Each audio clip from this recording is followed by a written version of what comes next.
توبہ کرتا ہے اور سچی توبہ کرے، توبہ کے تقاضوں کو پورا کرے، تو میرا کریم رب اسے کیا کیا عطا فرماتا ہے، اس بات کو اس حدیث پاک سے سمجھیے۔ قرآن پاک اور کئی احادیث کریم کا نچوڑ یہ ہے کہ جب مسلمان گناہ کرتا ہے تو سب سے پہلے اس کے گناہ پر یہ جو فرشتے بیٹھے کرامن کاتبین، یہ گواہ ہوتے ہیں۔ یہ بائیں طرف والا فرشتہ لکھتا ہے کہ اس نے یہ گناہ کیا، نماز نہیں پڑھی تو لکھتا ہے اس نے نماز نہیں پڑھی، شراب پی تو یہ لکھتا ہے اس نے شراب پی۔ تو اب یہ ہمارے گناہ پر یہ گواہ بن گیا۔ پہلا گواہ یہ ہے۔ نمبر 2، ہم نے گناہ کیا تو اب یہ گناہ باقاعدہ ہمارے نامہ اعمال میں لکھا گیا، تو لکھا ہوا ہونا یہ بھی گواہ بن گیا، ثبوت۔ نمبر 3، زمین کے جس حصے پہ گناہ کرے گا یہ زمین کا حصہ بھی قیامت کے دن گواہی دے گا۔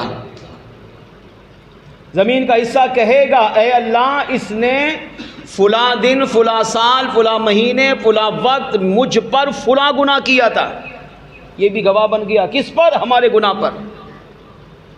دن میں اگر گناہ کرے تو دن بھی گواہ بنتا ہے، دن گواہی دے گا اس نے میرے اندر گناہ کیا تھا۔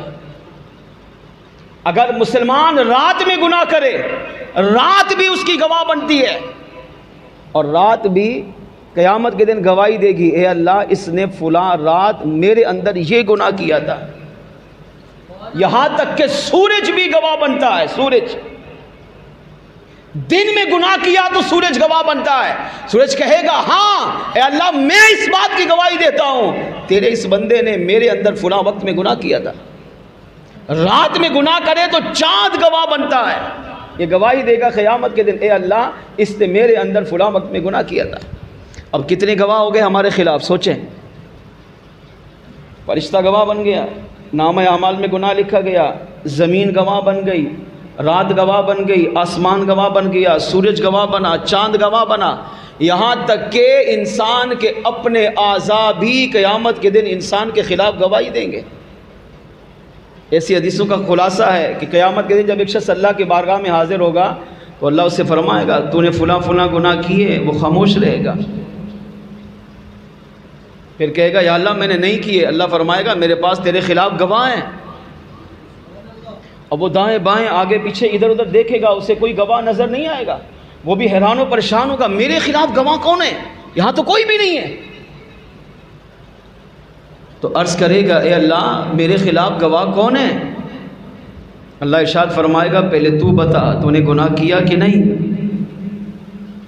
جب انسان اپنے گناہوں کا اقرار نہیں کرے گا تو اللہ فرمائے گا پھر سن ہم گواہ پیش کرتے ہیں۔ اب یہ سارے گواہوں کے باوجود بھی انسان کی زبان خاموش ہو جائے گی۔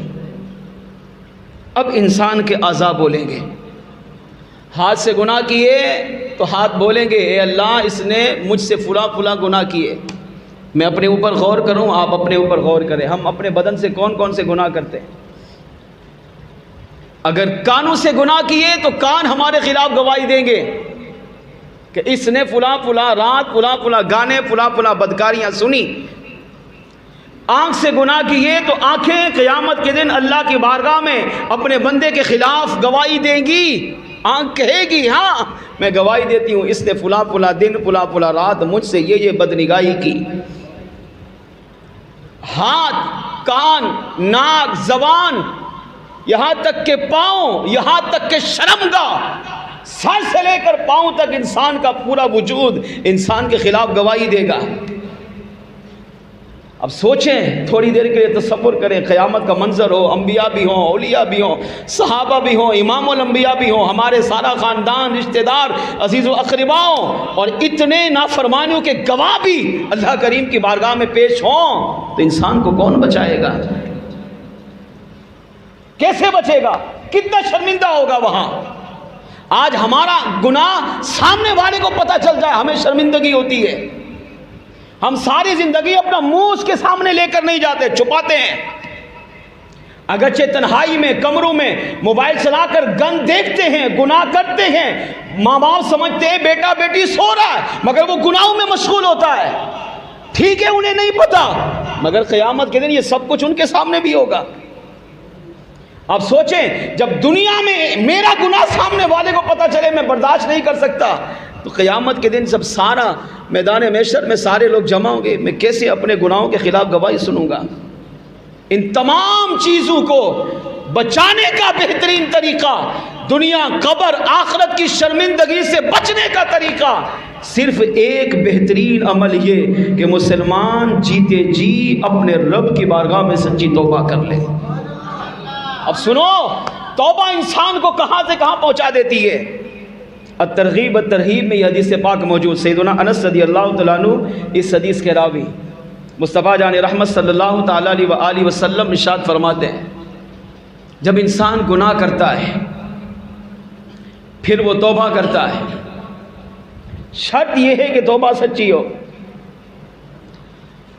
توبہ کر لی اس نے تو اللہ کریم فرشتوں سے فرماتا ہے، فرماتے فرشتوں دیکھو میرے بندے نے گناہ کیا، پھر گناہ پر شرمندہ ہوا، کیونکہ میرا بندہ جانتا ہے کہ ایک ذات ایسی ہے کہ جس کی میں نے نافرمانی کی وہ مجھے بخش بھی دے گا۔ فرماتا ہے فرشتوں گواہ ہو جاؤ میں نے اسے بخش دیا۔ پھر انسان گناہ کرتا ہے، پھر توبہ کرتا ہے، یہی حال ہمارا ہے، گناہ کیا پھر توبہ، پھر گناہ کیا پھر توبہ، پھر گناہ کیا پھر توبہ۔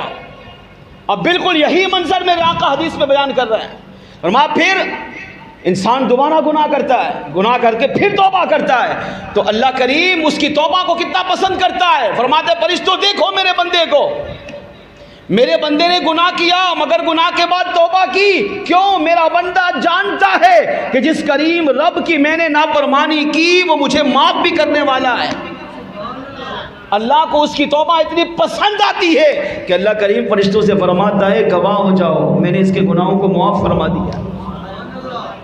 میرے آقا علیہ السلام نے فرمایا صحابہ انسان پھر گناہ کرتا ہے، پھر گناہ پر توبہ کرتا ہے تو اللہ تیسری مرتبہ فرشتوں سے فرماتا ہے دیکھو میرے بندے کو، میرے بندے نے گناہ کیا، گناہ کے بعد توبہ کی، کیونکہ میرا بندہ جانتا ہے کہ میرا کریم رب مجھے معاف فرما دے گا۔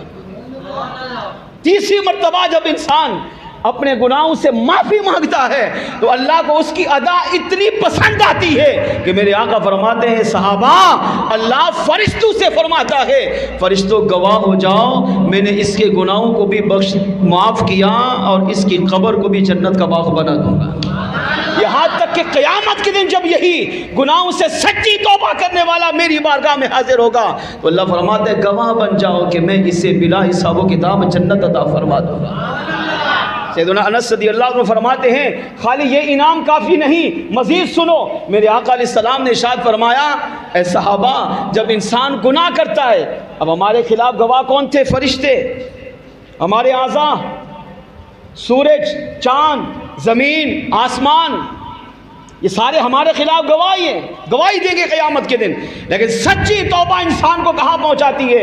میرے آقا علیہ السلام نے ارشاد فرمایا صحابہ جب مسلمان گناہ کرتا ہے اور گناہ کے بعد اس سے ندامت ہوتی ہے، شرمندگی ہوتی ہے، اللہ کی بارگاہ میں حاضر ہو کر اپنی جبین نیاز کو جھکاتا ہے، رب سے معافی مانگتا ہے، اللہ اس سے اتنا خوش ہوتا ہے، فرمایا کہ اللہ ان فرشتوں سے ان کے گناہوں کو بھی بھلا دیتا ہے، یہاں تک کہ اللہ ان فرشتوں نے جنہوں نے اس کے گناہ نامہ اعمال میں لکھے سچی توبہ کرنے کی وجہ سے اللہ کریم ان کے نامہ اعمال سے بھی گناہوں کو مٹا دیتا ہے۔ یہاں تک کہ ارشاد فرمایا صحابہ جب انسان گناہ کرنے کے بعد سچی توبہ کرتا ہے تو جو زمین اس کے گناہ کے خلاف گواہ بن چکی تھی اللہ اس زمین سے اس گناہ کے نشان کو بھی مٹا دیتا ہے۔ یہاں تک فرمایا صحابہ جب قیامت کا دن ہوگا اور وہ شخص مرے گا، قبر میں جائے گا، پھر اٹھ کر اللہ کی بارگاہ میں پیش ہوگا، اگرچہ سارا زمانہ اس کے گناہوں کے خلاف گواہ بن چکا تھا مگر وہ اللہ کی بارگاہ میں ایسے پیش ہوگا کہ اس پر ایک گناہ کا اثر بھی باقی نہیں ہوگا، وہ گناہوں سے ایسا صاف ہو چکا ہوگا کہ جیسے ابھی اپنی ماں کے پیٹ سے پیدا ہوا ہے۔ سوچے کتنا بڑا فائدہ ہے کہ یہ ہمارے خلاف گواہ، ہمارے جسم ہمارے خلاف گواہ، زمین گواہ، آسمان گواہ، سورج چاند ستارے سارے ہمارے خلاف گواہی دیں گے، مگر سچی توبہ ایک ایسا پاکیزہ عمل ہے جو انسان کو دنیا میں بھی شرمندگی سے بچاتا ہے، قبر میں بھی عذاب سے بچاتا ہے۔ سچی توبہ انسان کو قیامت کے دن بھی ان تمام گناہوں کے خلاف گواہ سے بھی انسان کو شرمندگی سے بچا لیتی ہے، اور یہی توبہ انسان کو جہنم سے آزادی بھی دلاتی ہے۔ سچی توبہ انسان کو اپنے کریم رب سے بخشش کا پروانہ بھی عطا فرما دیتی ہے۔ لہٰذا آج کی مبارک رات